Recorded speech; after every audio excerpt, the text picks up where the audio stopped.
आधी रात का समय था। सड़क बिल्कुल वीरान और सुनसान थी। चारों तरफ बस घना अंधेरा छाया हुआ था। हवाएं इतनी तेज चल रही थी, ऐसा लग रहा था मानो कोई धीरे धीरे फुसफुसा रहा हो। तभी वहां पर एक बस आकर रुकती है। उसमें एक लगभग 22 से 23 साल का युवा नीचे उतरता है, जिसका नाम राजेश था। राजेश के उतरने के बाद बस वहां से बिना हॉर्न दिए ही तेजी से निकल जाती है, मानो ड्राइवर को भी पता हो यहाँ पर ज्यादा देर रुकना ठीक नहीं है। राजेश 5 साल बाद अपने गांव आया था। राजेश इधर उधर देखता है, परंतु उसे वहां पर कोई भी दिखाई नहीं देता। इतने साल हो गए परंतु यहाँ पर कुछ भी नहीं बदला। ना कोई ऑटो, ना कोई रिक्शा। ऐसा लग रहा है मैं किसी जंगल में खड़ा हूँ। लगता है मुझे गांव तक पैदल ही जाना होगा। राजेश अपने गांव की ओर जाने लगता है। यहाँ से उसका गांव तकरीबन 2 किलोमीटर दूर था। अंधेरा और घना होता जा रहा था और जानवरों के रोने की आवाजें लगातार बढ़ती जा रही थी। राजेश आगे बढ़े जा रहा था, तभी उसे किसी की फुसफुसाहट सुनाई देती है। राजेश, राजेश। राजेश के बढ़ते कदम रुक जाते हैं। वह चारों तरफ देखता है, परंतु उसे वहां पर कोई भी दिखाई नहीं देता। अरे, ये कैसी आवाज थी?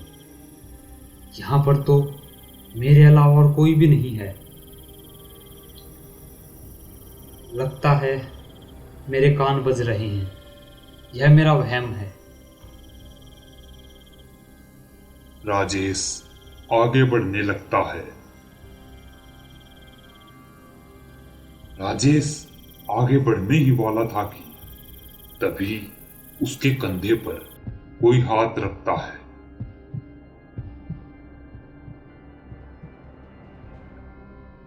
राजेश की दिल की धड़कनें थम सी गई थी।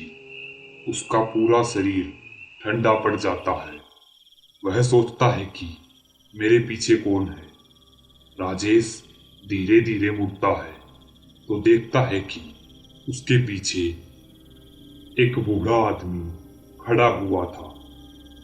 उसे देखकर ऐसा लग रहा था कि वह गांव का ही कोई व्यक्ति है। राजेश राहत की सांस लेता है।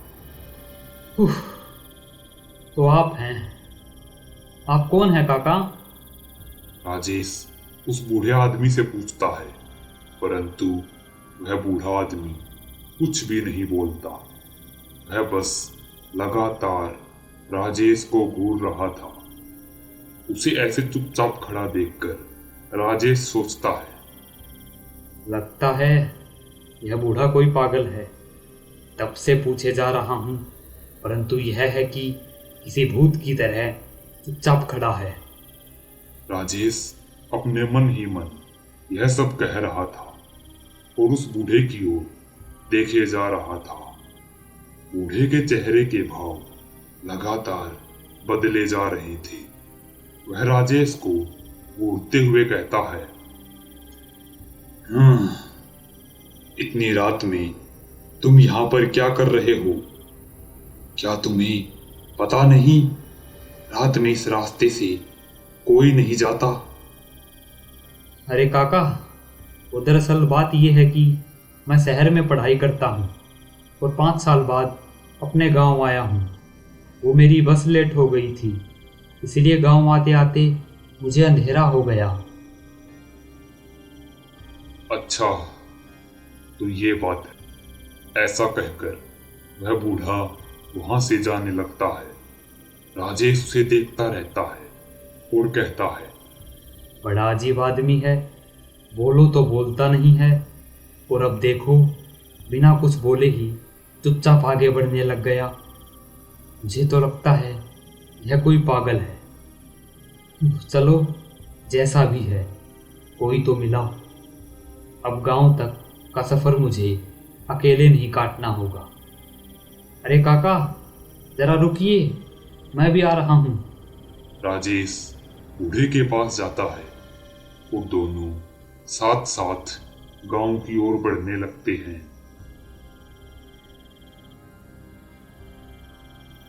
अरे काका, आप कह रहे थे कि इस रास्ते पर रात होते ही कोई नहीं आता, ऐसा क्यों?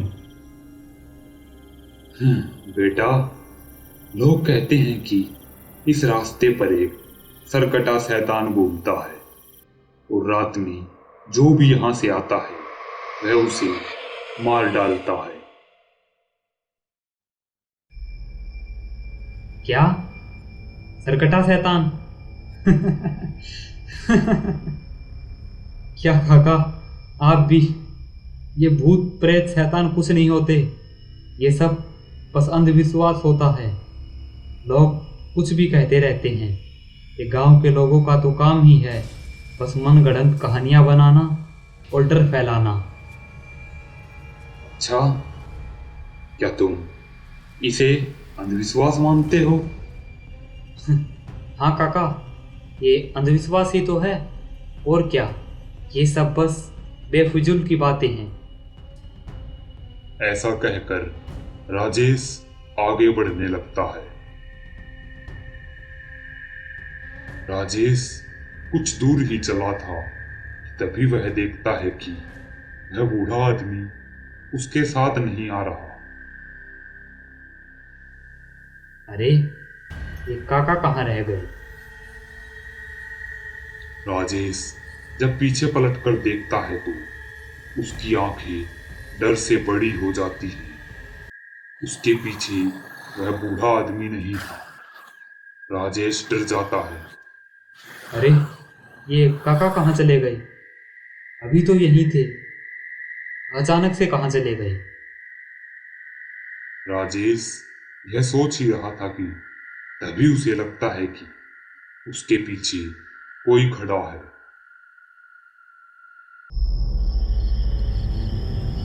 राजेश जब पीछे मुड़कर देखता है तो उसके रोंगटे खड़े हो जाते हैं। उसके पीछे वही सरकटा शैतान खड़ा हुआ था। उसकी लाल लाल आंखें राजेश को घूर रही थी। वह शैतान बड़े ही भयानक तरह से हंस रहा था।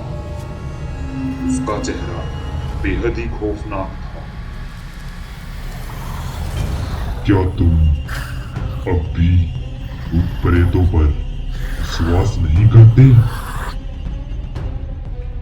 वह फिर से हंसने लग जाता है।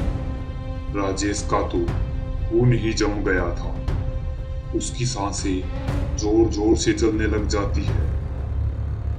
वह सर कटे शैतान का सर कटा हुआ था तो धीरे धीरे वह सर राजेश के पास आने लग जाता है। राजेश का गला सूख गया था। राजेश के बिल्कुल पास आ तभी अचानक से वह शैतान गायब हो जाता है।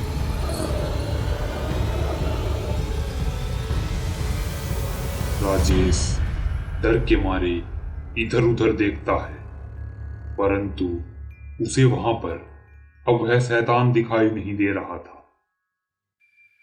लगता है वहां से वह चला गया। मुझे भी यहां से जल्दी जाना होगा, नहीं तो वह फिर से आ जाएगा। चारों तरफ एक बार फिर से खामोशी छा गई थी। जोर जोर से जानवरों के रोने की आवाजें उस माहौल को और भी भयानक बना रही थी। राजेश आगे बढ़ने ही वाला था कि तभी उसे लगता है कि उसके पीछे कोई है। राजेश का शरीर ठंडा पड़ जाता है। राजेश। डर के मारे उसकी आंखें खुली की खुली रह गई थी। उसकी आंखों में खौफ साफ साफ देखा जा सकता था।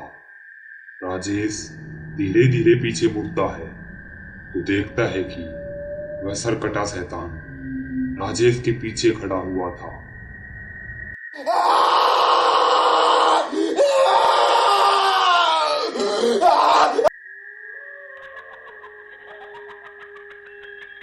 राजेश का बेजान खून से लथपथ शरीर जमीन पर पड़ा हुआ था।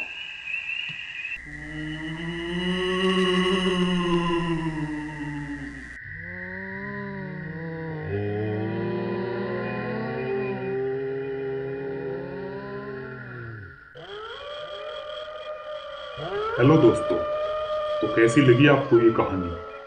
अगर अच्छी लगी हो तो वीडियो को लाइक, कमेंट और शेयर कीजिए और चैनल पर नए हैं तो चैनल को सब्सक्राइब कीजिए। जल्दी मिलते हैं ऐसी ही एक और डरावनी कहानी के साथ।